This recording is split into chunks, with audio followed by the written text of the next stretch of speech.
વંદે માતરમ, ભારત માતા કી જય। આપણો દેશ સનાતન સંસ્કૃતિઓનો દેશ, આપણો દેશ એ ઋષિ મુનિઓનો દેશ, આપણો દેશ એ માનવતાનો દેશ એટલે ભારત। અને એટલા જ માટે વિશ્વની અંદર એકમાત્ર દેશ એવો છે કે જેને મા તરીકે પૂજવામાં આવે છે। કોઈ દેશનું સ્ટેચ્યુ, એની મૂર્તિ, એનું સ્વરૂપ ભારત સિવાય વિશ્વમાં તમને ક્યાંય નહીં જોવા મળે। પણ છતાં ઘણીક વાર આ દેશ ઉપર અનેક પ્રકારની આપત્તિઓ, કુદરતી હોય કે માનવ સર્જિત હોય, સમાજને બહુ મોટું નુકસાન પહોંચાડી રહી છે। એમાં પણ આતંકવાદ। આજે સારા વિશ્વના વિકાસશીલ દેશોની અંદર મોટામાં મોટી કોઈ સમસ્યા હોય તો એ આતંકવાદ છે। નિર્દોષ વ્યક્તિઓને અલગ અલગ પ્રકારના તરીકાઓ કરી અને મારી નાખવા, આને આતંકવાદ કહેવાય છે। પછી ઘરમાં કોઈ વ્યક્તિનું ખૂન થતું હોય, મિત્ર વચ્ચે કે બિઝનેસના માધ્યમથી કોઈ ખૂન થતું હોય, કે કોઈ પણ વ્યક્તિને અયોગ્ય આચરણને કારણે પણ મારી નાખવામાં આવતા હોય તો એ એક પ્રકારનો આતંકવાદ જ છે। પણ આજે વિશ્વમાં અમુક દેશો એવા છે કે જે દેશને આતંકવાદી દેશ તરીકે બિરુદ આપી શકાય, અને એની કનડગત વિશ્વના દેશોને છે।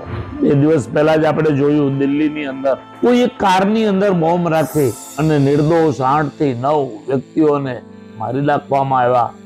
9 પરિવારોના માળા વિખાઈ ગયા।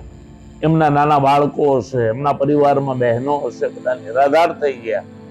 આ ખૂબ મોટી દુઃખદ ઘટના છે। આવી ઘટના ભારતમાં તો નહીં પણ વિશ્વના કોઈ દેશમાં ન બને એવી આપણે ભગવાનને પ્રાર્થના કરીએ।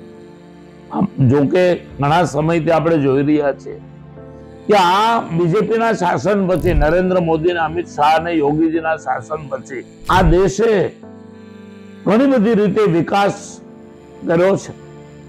આ દેશે આતંકવાદને ખૂબ દૂર કર્યો છે। છતાં પણ વર્ષોના અંતે પણ આજે દિલ્હીની અંદર બોમ્બ બ્લાસ્ટ થયો અને 9 નિર્દોષ સ્વજનોના જીવન ગયા, અનેક લોકો ઘાયલ થયા।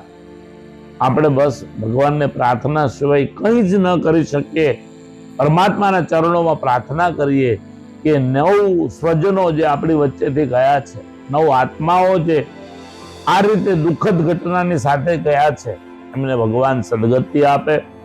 આવી ઘટના ભારતમાં તો ન જ બને પણ વિશ્વના કોઈ દેશમાં ન બને એવી ભગવાનના ચરણોમાં પ્રાર્થના કરીએ છીએ। અને સાથે સાથે પ્રશાસનને કહેવા માંગીએ છીએ કે કડકમાં કડક પગલા લઈ આ વ્યક્તિઓ અને આની સાથે સંકળાયેલા વ્યક્તિઓ એને કડકમાં કડક સજા થાય, આવું પ્રાવધાન આપણા દેશમાં છે। અને વિશેષ કડક કાયદાઓ બને એવી શાસક પક્ષના લોકોને પણ પ્રાર્થના કરીએ છીએ।